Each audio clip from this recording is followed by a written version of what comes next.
ৰাজনৈতিক বিশ্লেষণাত্মক দৃষ্টিভংগীৰে শিল্পী পাৰ্থ বৰুৱাই ফেচবুকৰ জৰিয়তে দিয়া এটি বিশেষ পোষ্ট যি সামাজিক মাধ্যমত হৈ পৰিছে তুমুল ভাইৰেল। হেডলাইন আসামৰ তৰফৰ পৰা সেই বিশেষ পোষ্টটো আমি আপোনালোকলৈ আগবঢ়াইছো। আহকচোন চাওঁ কি আছে পোষ্টটোত। ৰাজনীতি উৎকৃষ্ট নীতি, যদিহে থাকে সেৱাৰ মনোবৃত্তি। কংগ্ৰেছৰ বেয়া দিনতো লগত থাকি দললৈ সেৱা আগবঢ়াইছিল ডক্টৰ দুৰ্লভ চমুৱাই। কিন্তু আকাশত চাং পাতি মধ্য অসমৰ 61 সম্ৰাট হ'ব খোজা নেতাৰ চক্ৰান্তত অৱশেষত দলীয় টিকটৰ পৰা বঞ্চিত হৈছিল। কাৰণ ডক্টৰ চমুৱা আছিল আনৰ লগতে সনাতনীৰ এক সত্তাও। সেয়ে ভয় খাইছিল উঠি ৰজা বহি ৰজাই। আশা দি অৱশেষত মাৰিছিল লেং।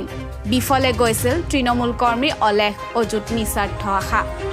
কিন্তু সময়ে সেই উত্তম উত্তৰ দিলে কংগ্ৰেছ নেতৃত্বক। প্ৰমাণিত হ'ল যে অতি দৰ্পেহতে লংকা।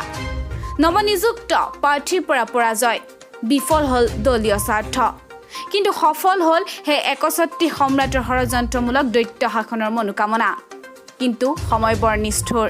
তাতে অসমীয়াত এটা কথা আছে, গুৰ মাৰি গংগাত পেলোৱা বুলি।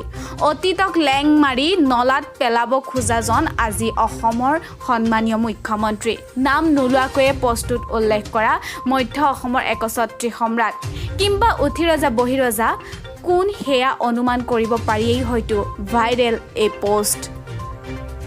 News desk report, headline Assam.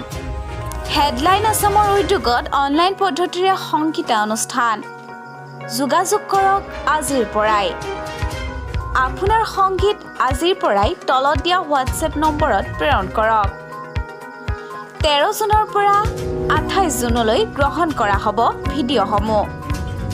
প্ৰথম ৰাউণ্ডত বিজয়ী হোৱাসকলক দ্বিতীয় ৰাউণ্ডৰ প্ৰতিযোগী বুলি ঘোষণা কৰা হ'ব। প্ৰথম পুৰস্কাৰ 10,000 টকা আৰু মানপত্ৰৰ লগতে ট্ৰফি। দ্বিতীয় পুৰস্কাৰ 7,000 টকা আৰু মানপত্ৰৰ লগতে ট্ৰফি। তৃতীয় পুৰস্কাৰ 5,000 টকা আৰু মানপত্ৰৰ লগতে ট্ৰফি।